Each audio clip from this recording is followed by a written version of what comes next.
2016 ஆண்டு ரேவதி சம்பத் ரியாஸ் கானை வந்து அடையாளம் காட்டுறாங்க. முதல்ல அவர் தான் வந்து என்னை அட்ஜஸ்ட்மெண்ட்டுக்கு கூப்பிட்டார். அடுத்து அந்த மாநிலத்தினுடைய அந்த நடிகர் சங்கத்தினுடைய பொதுச் செயலாளர் சித்திக், இவரும் வந்து என்னை வந்து பாலியல் சீண்டலுக்கு உள்ளாக்கினார். நான் என்ன சொல்கிறேன்னா, இந்த நடிகைகள்லாம் வந்து மூஞ்சி குத்தா குத்தணுங்கிறேன் நான். அதான் குஷ்பு அவர்கள், கஸ்தூரி அவர்கள், இவங்க எல்லாருமே குரல் கொடுத்திருக்காங்க. என்ன தகுதி இருக்கு? தேசிய மகளிர் ஆணையத்துல இருக்காங்க. இந்த பக்கம் கஸ்தூரி அவர்கள் 30 ஆண்டுகளுக்கு மேல வந்து நடிகை இருக்காங்க. அவங்களுக்கு ஒரு அனுபவம் இருக்கு. மகளிர் ஆணைய தலைவி இல்ல, மயிறு ஆணைய தலைவி. அவன் என்ன செய்யறான், 3 விஷயத்த பேசுகிறான் அட்ஜஸ்ட்மெண்ட்டுக்கு. முதல்ல என்னென்னு தெரியுமா உங்களுக்கு? இங்கே வா, நான் படத்தில் நடிக்க வைக்கிறேன், பேரும்புகழும் அடைய போகிறேன். பேரும்புகழும் அடுத்த படத்தில் அடைஞ்சினா உனக்கு 50 லட்சம் 1 கோடி ரூபா சம்பளம். ஒன்று பேர் கிடைக்குது, புகழ் கிடைக்குது, பணம் கிடைக்குது. நீ என்ன எனக்கு தரப்போ? அட்ஜஸ்ட்மெண்ட்டு கொடு. மேற்கு வங்காள நடிகை வந்து கேரள சினிமாவில் நல்லா கோல வச்சுக்கிற சூழல். அவங்க வந்து என்ன சொல்கிறாங்கன்னா, என்னை வந்து எல்லாருமே பயன்படுத்தி கொண்டார்கள். எல்லாருமே பயன்படுத்தி கொண்டானா நீ என்ன பண்ண? நீ என்ன லூஸா? இல்லை கண்ணை கட்டிட்டு நிர்வாண குலத்தோட கடந்தியா? இல்லை, நான் என்ன கேட்குறேன்னா, இந்த ஸ்டேட்மெண்ட்டுக்கு கொண்டாந்து கொடுக்குறாங்கல்ல அன்றைக்கி, என்ன அன்னைக்கு என்ன பண்ணீங்க நீங்கள்? கேரள சினிமாவை வந்து இன்னைக்கு நாரடிச்சு போய் கிடக்குதுன்னு சொன்னால், தமிழ் சினிமாவும் நாரடிக்கப்படுறதுக்கு காரணமே கேரள சினிமா நடிகைகள் தான். விஷால் யார் இந்த மண்ணுக்கு சொந்தக்காரனா? சொல்லுங்க பார்ப்போம். கேட்குறான், செருப்பு கட்டி அடிக்கணும், உடனே தான் ஓயாமல் அடிக்கணும்னு சொல்லி ஒரு நடிகை சொல்லிடுச்சு.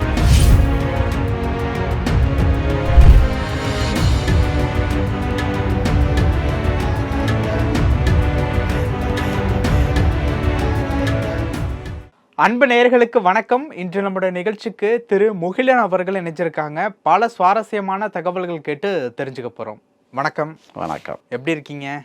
நல்லா இருக்கேன். இப்போ சமீப காலமாக வந்து பாலியல் துன்புறுத்தல் சம்பந்தமான நிறைய விஷயங்களை வந்து படிச்சிருப்போம், பார்த்துருப்போம். அதையும் தாண்டி இந்த ஹேமா கமிட்டி ரிப்போர்ட் அப்படிங்கிற ஒரு விஷயம் வந்து ரொம்ப ஒரு பரபரப்பை ஏற்படுத்தியிருக்கு. விஷயம் என்னவோ மலையாள சினிமா சார்ந்த ஒரு விஷயந்தான். நம்மளுடைய தமிழ் சினிமாவிலையும் அதனுடைய தாக்கமும் அது சம்மந்தப்பட்ட செய்திகளினுடைய பிரதிபலிப்பும் ரொம்ப அதிகமாக இருக்குது. நீங்களும் பார்த்துருப்பீங்க, படிச்சிருப்பீங்கன்னு நினைக்கிறேன். அதை பற்றின உங்களுடைய தகவல்கள். ஹேமா குழு அது ஒரு அட்டர் பிராடு. எடுத்தோன்னே இப்படி சொல்கிறீங்க? ஆமாம். எத்தனை நடிகைகள்கிட்ட 223 பேர்கிட்ட விசாரணை பண்ணியிருக்காங்க. எத்தனை பேரை கையங்களவுமா பிடிச்சிருக்கிறீங்க, ஆதாரம் என்ன அப்படின்னு நிறைய பேர் இப்போ கேட்குறாங்க. படுக்கையறை காட்சிக்கு ஆதாரம் என்ன? ஒப்புதல் வாக்குமூலங்கள் அளித்த நடிகைகள் எத்தனை பேர்?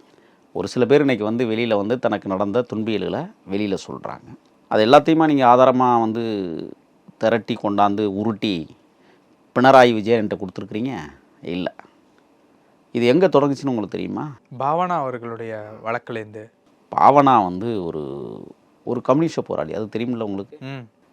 செகுவேரா அவர்களுடைய படத்தை வச்சு தான் அவங்களுடைய கைபேசியாக இருக்கட்டும், அவங்களுடைய எந்த ஒரு இதாக இருந்தாலும் கூட அவங்க செகுவேரா படம் பொறித்த அந்த இதை வச்சுருப்பாங்க. ஏன் தெரியுமா? எங்கெல்லாம் மக்கள் அடக்கப்படுகிறார்களோ ஒடுக்கப்படுகிறார்களோ அதெல்லாம் என் தேசம் என்று உலகத்திற்கு பறைசாற்றிய உன்னத பெருந்தலைவன். அவரை மையமாக வச்சு அந்த அம்மா வந்து கடுமையாக வந்து போராடுறாங்க. ஆக்சுவலாக வந்து திலீப். ஆமாம். இந்த திலீப் விஷயத்தில் தான் பாவனா சிக்கிறாங்க. திலீப் எங்கே இருக்கிறாரு? திலீப் இப்போ சிறை சென்றுட்டு அப்போ வெளியில் சிறையில் இருந்துட்டு கிட்டத்தட்ட ஒரு 4 மாத காலம் சிறையில் இருந்துட்டு இப்போ வெளியில் வந்து உலாவுறாரு. அவ்வளோதான். அங்கே மார்க்கெட்டு அவிஞ்சு முடிஞ்சு போச்சு. படங்களாம் நடிக்கிறாரு. நடித்தாலும் கூட வெற்றி படங்கள் கொடுக்குறாரு. ஆமாம், அதுவும் வெற்றி படம் அவர் வெற்றி பெறாது. ஏன்னா மக்கள் வந்து ஒரு பார்வையில் இருக்காங்க. இப்போ பாவனா வந்து இந்த ஹேமா கமிட்டியினுடைய பார்வை எப்படி பார்க்குறாங்க அப்படின்னு விசாரித்தா அவங்க என்ன சொல்கிறாங்கன்னா, இது முறையான விசாரணை நடக்கலை, மோகன்லால்கிட்ட இன்னும் துருவி விசாரிச்சுருந்தா இன்னும் நிறைய விஷயம் இருக்கும், விசாரிக்கவே இல்லை அப்படிங்கிற ஒரு விஷயத்த சொல்கிறேன். ராஜினாமாலாம் பண்ணிட்டாரு. இல்லை, ராஜினாமா பண்ணால் கூட நான் என்ன கேட்குறேன்னு சொன்னால், அதில் வந்து எத்தனை பேர் ராஜினாமா பண்ணியிருக்காங்க? 16 நிர்வாகிகள். 17 நிர்வாகிகள் வந்து ராஜினாமா பண்ணியிருக்காங்க. 8 நிர்வாகிகள் பண்ணவே இல்லையா? ஏன் நாங்கள் பண்ணணும்? ஹேமாக்குள் வந்து உண்மையா அது வந்து சரியாக தீர்வு காண முடியுமா? அதில் தப்பு இல்லை, இவங்க தப்புன்னு சொன்னதை நாங்கள் சரின்னு சொல்லிட்டா சரியாயிருச்சுன்னா அது என்ன பண்ணுவோம்? அப்போ விலகியவர்கள்லாம் என்ன செய்வாங்க அப்படிங்கிற ஒரு ஸ்டேட்மெண்ட். விலகாதவர்கள் அது அம்மா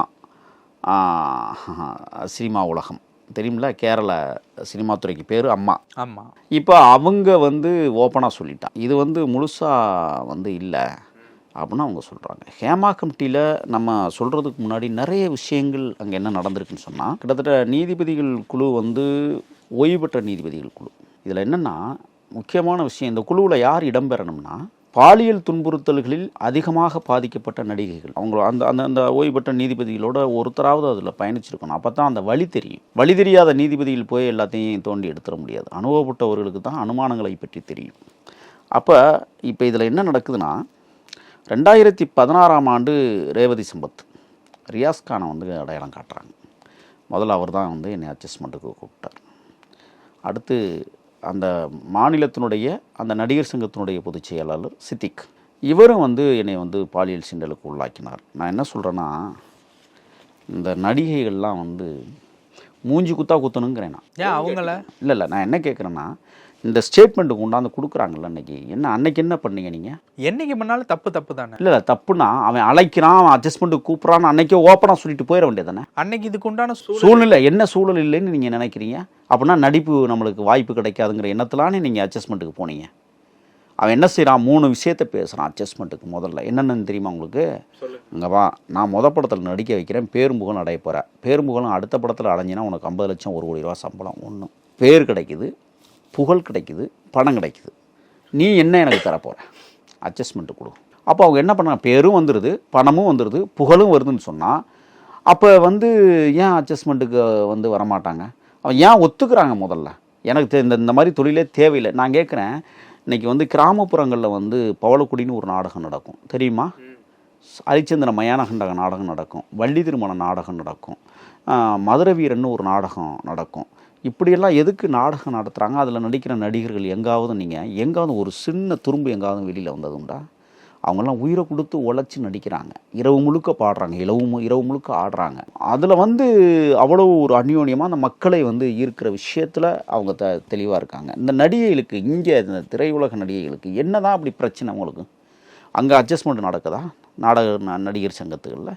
இங்கே மட்டும் ஏன் நடக்குது? என்ன காரணம்? அப்போ நீங்கள் வந்து ஒன்றை இழந்து இன்னொன்றை பெறுவதற்கு தயாராகிட்டீங்க.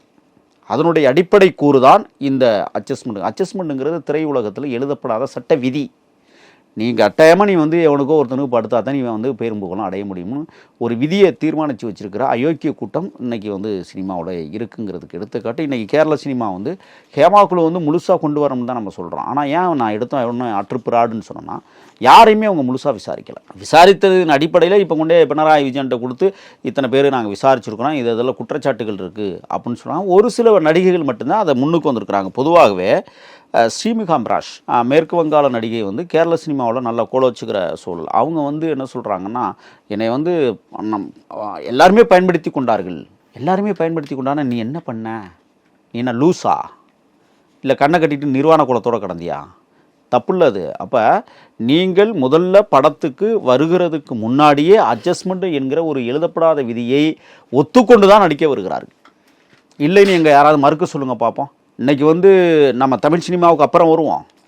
கேரள சினிமாவில் நீங்கள் பார்த்தீங்கன்னா இது வேற இருக்கா? ஆமாம், மம்முட்டி, ரஞ்சித் போன்றவர்கள். ரஞ்சித்துங்கிறவர் ஒரு இயக்குனர். இங்கே வந்து ரஞ்சித் இல்லை, மலையாளத்தில் ஒரு ரஞ்சித் இருக்கிறாரு. அவர் வந்து என்ன செய்கிறாருன்னு சொன்னால், ஸ்ரீமுகா அம்ராஷை வந்து பலவந்தமாக வந்து அட்ஜஸ்ட்மெண்ட்டுக்கு கூப்பிட்டு பல இடங்களுக்கு அழைச்சிட்டு போயிருக்காரு. நான் ஒரு குற்றச்சாட்டு வைக்கிறேன், கேரள சினிமாவை வந்து இன்னைக்கு நாரடிச்சு போய் கிடக்குதுன்னு சொன்னால், தமிழ் சினிமாவும் நாரடிக்கப்படுறதுக்கு காரணமே கேரள சினிமா நடிகைகள் தான். நான் அந்த குற்றச்சாட்டை பதிவு பேர் சொல்ல முடியுங்களா? இல்லை, இப்போ அங்கேருந்து இங்கே வந்தவங்க யாராருன்னு உங்களுக்கு ஒரு பெரிய பட்டியலே இல்லை. அது எல்லா காலகட்டத்திலையும் வந்து இல்லை, எல்லா காலகட்டத்திலையும் வந்தாங்க. இன்னைக்கு வருகிற வரை இது எல்லாமே இந்த அட்ஜஸ்ட்மெண்ட்டோட தான் கேரள நடிகைகள் தமிழ் படங்களில் நடிக்கிறதுக்கு ஒத்துக்கிறாங்க. அப்போ இந்த தமிழ்நாட்டினுடைய பண்பாடு, கலாச்சாரம் இது எல்லாமே பாதுகாக்கப்படும்னு ஒரு பக்கம் நம்ம போராடிக்கிட்டு இருந்தால் கூட, அந்நிய மொழியினர், நாங்கள் அவங்கள குறை சொல்லலை, அவங்கள வந்து வசைப்பாடலை. நீங்கள் உங்களது பேருக்கும் உங்களது புகழுக்கும் பணத்திற்கும் ஆசைப்பட்டு தமிழ் சினிமாவில் கோலச்சுகிற ஒரு சூழலை நீங்கள் உருவாக்குவதற்கு முன்னால் அட்ஜஸ்ட்மெண்ட்டுக்கு நீங்கள் அட்ஜஸ்ட்மெண்ட் செய்கிறீங்க, வேற வழி இல்லை. அப்போ இங்கே இருக்கிற நீங்களே சொல்கிறீங்க வேற வழி இல்லை அப்படின்ட்டு. ஆமாம், என்னென்னா நான் என்ன சொல்கிறேன்னா, வேற வழி இல்லைன்னு நான் எதுக்கு சொல்கிறேன்னா, உங்களுக்கு அதெல்லாம் வருது இல்லை. அப்போ நீங்கள் என்ன செய்கிறீங்க? என்ன செஞ்சாலும் இப்போ அட்ஜஸ்ட்மெண்ட்டுக்கு யார் கூப்பிடுவோம்? இது ஒரு கேள்வி இருக்குல்ல. இப்போ மலையாள சினிமாவில் நடிகர்கள் வந்து கூப்பிட்டுருக்காங்க, ஒரு சில டைரக்டர் இங்கே மாட்டியிருக்காங்க, இயக்குனர்கள். தமிழ் சினிமாவில் எந்த நடிகர்கள் கூப்பிட்டுருக்காங்கன்னு இதுவரை வெளிச்சத்துக்கு வந்திருக்கா? ஆனால் காதலிச்சிருக்கிறாங்க. ராதிகா வந்து இன்னைக்கு வாய்கிலேயே பேசுதில்ல அந்த அம்மா, நீங்கள் வெளியில் வந்து நான் ஆச்சா ஊச்சான்னு சொல்லுதில்ல. நீங்கள் இதுவரை எத்தனை திருமணம் பண்ணியிருக்கிறீங்க? உங்கள் சுயவாழ்வை நான் விமர்சனம் பண்ணக்கூடாதுன்னு நான் நினைக்கிறேன். ஆனால் தமிழ் சினிமாவில் தமிழர் சார்ந்த விஷயங்களில் நீங்கள் நடந்து கொண்ட விதம் அறிவிக்கத்தக்கது. இல்லை, அது அவங்களோட பர்சனல் தானே. நீங்கள் பர்சனலாக இருந்தாலும் இங்கே பாருங்கள், நான் ஒரே ஒரு விஷயம் சொல்கிறேன். ஒரு தேசத்துக்கு வழிகாட்டியாக நீங்கள் நடிக்கிற ஒரு விஷயத்தை பல லட்சம் பேர் பார்க்குறான். நீங்கள் நடந்து கொள்கிற விதம் அந்த பல லட்சம் பேர் பின்பற்றக்கூடிய ஒரு வாய்ப்பு இருக்குது, இருக்கா இல்லையா? அப்போ நீங்கள் என்ன பண்ணணும்? இந்த தேசத்தில் நாம் வந்திருக்கிறோம், நாம் ஒரு பேரும் புகழுமா அடைஞ்சிட்ருக்கோம், நம்மளுடைய வாழ்வியல் கட்டுப்பாடாக இருக்கணும், நம்மள தெளிவாக நடந்து கொள்ளப்பட வேண்டும். ஏன் இந்த அக்கறை உங்களுக்கு வரல? நான் கேட்குறேன், இன்றைக்கி வந்து காலங்கடந்து நீங்கள் ஸ்டேட்மெண்ட் கொடுக்க வேண்டிய அவசியம் என்ன வந்திருக்கு உங்களுக்கு? நான் கேட்குறேன், இதுக்கு பதில் உண்டா ராதிகா கிட்ட? நான்லாம் வந்து ராதிகாவெல்லாம் பேசக்கூடாதுன்னு நான் நினைக்கிறேன். ஏன்னா நம்மளுடைய மூத்த சகோதரி, அதனால் பேசக்கூடாதுன்னு ரொம்ப வாயடக்கிக்கிட்டு இருக்கிறோம். ஆனால் நீங்கள் ஆடிய ஆட்டம் கொஞ்சம் நஞ்சமல்ல. தமிழ் சினிமாவை கையில் வச்சுக்கிட்டு நீங்கள் போட்ட ஆட்டத்துக்கு அளவே இல்லாமல் ஒரு காலகட்டத்தில் இருந்தது. இதை வந்து ஒத்துக்கிட்டு தான் ஆகும். என்ன மாதிரியான விஷயங்கள்? இல்லை, நம்ம உள்ள நோக்கி அதான் சொல்கிறேன், தனிநபர் வந்து விமர்சனம் செய்யக்கூடாது, நம்ம கடந்து போகணும்னு நினைக்கிறோம். அது அவர்களுக்கே வெளிச்சம். நீங்கள் என்னென்ன பண்ணினீங்க அப்படிங்கிறது. இப்போ சிறப்பான நடிகைகள் இந்த மண்ணில், வெற்றி பெற்ற நடிகைகளே இன்றைக்கி இல்லை, தெரியுமா உங்களுக்கு? சோனியா எங்கேயாவது பார்த்துருக்கிறீங்களாப்பா? என்ன காரணம்? இதே பாலியல் சீண்டல் தான். என்ன காரணம்? இன்றைக்கி அமைச்சராக இருக்கிற கண்ணப்பனோடு அவர் நெருங்கிய உறவில் இருந்தார் அப்படின்னு சொல்லி ஒரு காலத்தில் ஸ்டேட்மெண்ட் வந்துச்சு வெளியில். ராஜ் கண்ணப்பனை சொல்கிறீங்க? ஆமாம், ராஜ கண்ணப்பனை சொல்கிறேன். என்னாச்சு? இன்றைக்கி அமைதியாயிட்டாங்க. அதே மாதிரி கனகா என்கிற ஒரு புகழ்பெற்ற நடிகை, எங்கே அவங்க சொல்லுங்கள் பார்ப்போம். இதே தான், இந்த பாலியல் சீண்டலில் தான் அவங்கெல்லாம் வந்து ஒதுங்கி இப்போ வேண்டாம் அப்படி. இந்த மாதிரி நல்ல நடிகைகளும் கூட, புகழ்பெற்ற நடிகைகளும் கூட வெளிப்படையாக இப்போ ஒன்றும் இல்லை. மலையாள சினிமாவில் நீங்கள் பார்த்தீங்கன்னா பிரஜா ஜோசப் ஒருத்தர் முகேஷ் எம்எல்ஏ, கம்யூனிஸ்ட் எம்எல்ஏவே வந்து அட்ஜஸ்ட்மெண்ட்டுக்கு கூப்பிட்ருக்காங்க. இது வந்து பினராயி விஜயனுக்கே தகவல் போயிருக்கு. அதை அப்படியே மூடி மறைச்சி வச்சுருக்கிறாங்க. ஏன்? அப்போ அரசியல் கலந்த ஒரு விஷயமா இருந்தால் நீங்கள் வெளிப்படையாக பேச மாட்டேங்கிறீங்க, அரசியல் இல்லைன்னா அதை வெளிப்படையாக இது என்ன நியதின்னு தான் நம்ம கேட்குறோம்.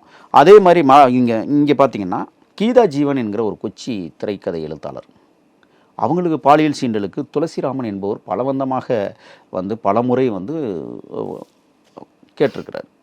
ஒரு திரைக்கதை ஆசிரியரையே வந்து அவங்க விடலை.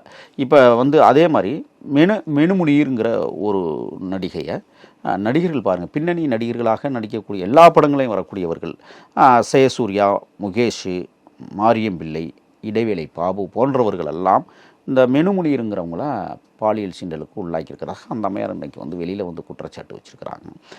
அதே மாதிரி சுபிதா என்கிற ஒரு நடிகை, சதீஷ் என்கிற ஒரு நடிகர் வந்து அட்ஜஸ்ட்மெண்ட்டுக்கு கூப்பிட்டு, இது எல்லாமே இன்றைக்கி வந்து ஹேமா கமிஷனில் வெளியில் வந்திருக்கு. ஆனால் வெளிவராத நிகழ்வுகள் எவ்வளவோ இருக்குது, அதை பற்றி ஏன் பேச மாட்டேங்கிறீங்க அப்படிங்கிற ஒரு செய்தி. தமிழ் சினிமாவில் இப்போ என்ன நடந்துகிட்டு இருக்குன்னு சொன்னால், நாம் ஏற்கனவே குறிப்பிட்டதை போல் செந்தாளம்பூவில் வந்தாடும் தென்றல் என் மீது மோதுதம்மா, இந்த பாட்டுக்கு அப்படியே காரில் அழகா அந்த நடிகை சோபா தெரியும் தானே உங்களுக்கு? எவ்வளோ அழகான ஒரு நடிகை, கிராமத்து ஸ்டைலில் அவங்களுடைய முகப்பாவனை, தேசிய விருது பெற்ற ஒரு நடிகை. பாலு மகேந்திரா வந்து ஏற்கனவே திருமணமாக ஒரு இயக்குனர். நீங்கள் இயக்குநர்களை, தமிழ் சினிமா இயக்குநர்களில் இது போன்ற கரைகள் உள்ள இயக்குநர்களும் இருந்திருக்கிறாங்க. கேவலமான ஒரு சூழல் தான். பாலு மகேந்திரா இன்றைக்கி வந்து மறைந்து விட்டார் என்பதற்காக நம்ம பேசலை. அவர் எத்தனை திருமணம் பண்ணியிருக்கிறார்? கடைசியாக வந்து ஒரு நடிகையை கல்யாணம் பண்ணி அந்த அம்மா வந்து இன்றைக்கும் வந்து வேறு யாரோடையும் வந்து வாழாமல் வாழ்ந்துக்கிட்டு இருக்காங்க. இப்போ அந்த நடிகையை கல்யாணம் பண்ணிக்கிறேன்னு சொல்லி, வெறும் சின்ன வயசு பொண்ணையை கல்யாணம் பண்ணிக்கிறேன்னு சொல்லி ஏமாற்றி, அது இன்றைக்கி ஏவிஎம் சுடுகாட்டில் ஒரு மூலையில் சிதைந்து போன ஒரு கல்லறைக்கில் உறங்குகிற அவல சூழல் இருக்கிறது என்றால், நான் என்ன கேட்குறேன்னா, அந்த திரைப்பட நடிகர் சங்கம்னு ஒன்று இருக்குல்ல, கோமாளி பேலுக, வெத்து பேலுக, ஏன் ஒருமையில் பேச? இல்லை நான் என்ன கேட்குறேன்னா, எத்தனை நடிகைகள் உங்களுக்கு நான் ஒரு பட்டியல்றேங்க, ரொம்ப ஒரு மாதிரியாக இருக்கும். சில்க் சுனிதா யாரெல்லாம் இறந்து போனாங்க? இன்றைக்கி வாய்கிலேயே பெரியார் வேஷம் போட்டு கொண்டு இருக்கிற, தெரியுமில்ல உங்களுக்கு எந்த நடிகர், அது எந்த டைரக்டர்னு தெரியுதா? வேலு பிரபாகர்னு ஒருத்தன். அவனால தான் சில்க் சுமிதா எனக்கு ரொம்ப மிகவும் கவர்ந்த நடிகை. அவங்க வந்து ஒரு வாழ்வியலை தத்துவமாக வச்சு நடித்தாங்க.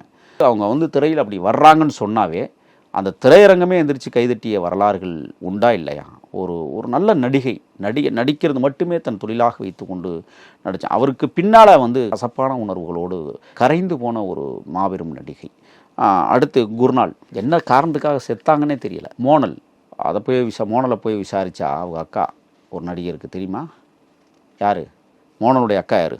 சிம்ரன். சிம்ரன் என்ன தெரியுமா சொல்கிறாங்க? அவன் எதுக்காக தற்கொலை பண்ணிக்கினானே தெரியலை, ஆனால் காதல் தோல்வி இல்லை. வெளிச்சத்துக்கு வந்தது அப்புறம் என்ன மூடி மறைக்கிறீங்க? காதல் தோல்வியில் செத்து போனான் அந்த பொண்ணு. அடுத்து பாருங்க பிரதியுஷா சவுண்ட் பார்ட்டின்னு ஒரு படத்தில் சத்யராஜுக்கு அந்த நடிகை தற்கொலை தான் பண்ணிக்கினாங்க. செயலட்சுமி என்கிற ஒரு நடிகை, திவ்யாங்கிற ஒரு நடிகை, பாரதி, மயூரி, உதய்கிரண், விஜி, கல்பனா, சோபாவை நம்ம ஏற்கனவே சொல்லிட்டோம். ஆக கிட்டத்தட்ட ஒரு 23 நடிகைகள் தமிழ்நாட்டு சினிமாவில் தற்கொலை செஞ்சுருக்காங்க. நான் இப்போ கேட்குறேன் உங்களை, ஏங்க உரிமையில் திட்டுறீங்கன்னு? இந்த 23 நடிகைகளுக்கு நடிகர் சங்கம் இதுவரை தீர்வளித்ததா வரலாறு உண்டா? எதுக்குடா அப்புறம் நடத்துறீங்க நடிகர் சங்கம்? மனநல மருத்துவர்கள் எத்தனை பேர் இங்கே இருக்கான் சார்? அதான் இப்போ தீர்மானங்கள்லாம் என்ன எப்போ தீர்மானம் போடுறீங்க? 23 பேரை காவு வாங்கிவிட்டு தீர்மானம் போடுறீங்களா நீங்கள்? இனிமேல் தற்கொலை செய்து கொள்ள மாட்டார்கள் உத்தரவாதம் தர முடியுமா நடிகர் சங்கம்? என்ன உங்கள் விளையாட்டு? இன்னொன்று சொல்கிறேன், இந்த நடிகர் சங்கத்தில் வந்து நடிகர் ஆவதற்காக இந்த லைசன்ஸ் ஒன்று கொடுக்குறான் தெரியுமா? உறுப்பினர் அட்டைன்னு. அது எதுக்குடா 5 லட்சம் 10 லட்சம் வசூல் பண்ணுறீங்க? என்ன கிழிச்சிருக்கிறீங்க நீங்கள் இதுவரை? நான் கேட்குறேன், வறுமையில் வாடிய நடிகர்கள் எத்தனையோ பேர் இன்னைக்கும் தெருவில் படுத்து தூங்குறான் தெரியுமா? உங்களால் என்ன பண்ண முடியுது? எத்தனை பேர் நீங்கள் என்ன வரையறை வச்சிருக்கிறீங்கன்னு கேட்குறேன். ஒரு நடிகருக்கான அடையாள அட்டைக்கு என்ன வரைமுறை வச்சிருக்கிறீங்க? அதை சொல்லுங்க பார்ப்போம். விஷால் யார் இந்த மண்ணுக்கு சொந்தக்காரனா? சொல்லுங்க பார்ப்போம். என் தமிழர் தாயக பூமியை வென்றெடுக்க வந்தவனா? தமிழ் சினிமாவை மாற்ற புறப்பட்டவனா? இவங்களுக்குலாம் என்ன யோக்கியதை இருக்குன்னு நான் கேட்குறேன். நான் ஓப்பனாக தான் பேசுகிறேன். உங்களுக்குலாம் என்ன யோக்கியதை இருக்குது தமிழ் சினிமாவை வழிநடத்துவதற்கு? தமிழர் சார்ந்த மரபுகளை, தமிழர்களுடைய பண்பியலை, பண்பாட்டை ஒரு தமிழனுக்கு தான் அதை உரிமை எடுத்து நடத்த முடியும். எங்கேருந்து வந்து இருந்துக்கிட்டு இங்கே நடிகர் சங்க செயலாளர்னு சொன்னால் நாங்களாம் ஏற்றுக்கிட்டு உங்கள் பின்னாடி வரணுமா? கேட்குறான், செருப்பை கட்டி அடிக்கணும், உடனே தான் ஓயாமல் அடிக்கணும்னு சொல்லி ஒரு நடிகை சொல்லிடுச்சு. வெக்கமாடல உங்களுக்குலாம்? யோசிச்சு பாருங்க நீங்கள். அப்போ இவங்க எதை நோக்கி கொண்டு போயிட்டு இருக்கிறாங்க? நான் என்ன கேட்குறேன்னா, தமிழர்களுடைய வாழ்வியல் சித்தாந்தங்களை உள்ளடக்கிய அனைத்து படங்களும் வெற்றிகரமாக ஓடி இருக்கு. ஏன் அரை நிர்வாண காட்சியில் நீங்கள் கொண்டு வரீங்க? படுக்கையறை காட்சியில் ஏன் கொண்டு வரீங்க? அதை காட்டணுமா? அது அவசியமா? ஃபுல்லு ஃபிலிம்னு ஒரு காலத்தில் ஓடிச்சு எல்லா தேட்டர்லையும், தெரியுமா உங்களுக்கு? அப்போ அந்த நடிகைகளை என்ன பண்ணுறது? குத்தி தான் கொள்ளணுங்கிறேன் நான். என்ன உங்களுக்கு என்ன வன்மம்? அப்போ உங்களுக்கு காசு கிடைக்குதுன்னா நீங்கள் எதை வேணாலும் பண்ணிடுவீங்க அப்படிங்கிற தோரணையில் தமிழ் சினிமாவை கெடுத்து குட்டிச்சோறாக்கி இன்னைக்கு அழிவின் விளிம்பில் நின்றுக்கிட்டு இருக்கு. இந்த நேரத்தில் வந்து இப்போ வந்து பாலியல் துன்புறுத்தல்கள், அட்ஜஸ்ட்மெண்ட் துன்புறுத்தல்கள்னு இன்னைக்கு வந்து பழைய நடிகைகள்லாம் ஸ்டேட்மெண்ட் கொடுக்குற அளவுக்கு வந்திருக்குன்னு சொன்னால், அன்னைக்கு இந்த பழைய நடிகைகள் பணமும் பேரும் புகழும் வருவதற்கு முன்னால் ஏன் அதை ஒத்துக்கிட்டாங்க? அதை ஒத்துக்கினது தானே இன்றைக்கி வந்து நீங்கள் பேசுகிறீங்க. அப்போ ஒத்துக்கிட்டு நீங்கள் ஏதோ ஒன்று சில்மிஷம் நடந்திருக்குல்ல, உங்களை பாதிப்புக்குள்ளாயிருக்குல்ல, அதையே அன்னைக்கு சொல்லலை. சொல்லிட்டா வாய்ப்பு போயிடும், பணம் கிடைக்காது, புகழ் வராது. இதை உணர்ந்து தானே நீங்கள் அந்த அன்னைக்கு ஒத்துக்கிட்டீங்க. இன்றைக்கும் தமிழ் சினிமாவில் நீங்கள் பார்த்தீங்கன்னா அட்ஜஸ்ட்மெண்ட் இல்லாத சினிமாக்கள் இல்லை. உள்ளே போய் தீர விசாரித்தா மோசமாக தான் இருக்கும். ஆனால் விசாரணை செய்வது யார்? உண்மையை சொல்ல வருபவர்கள் யார்?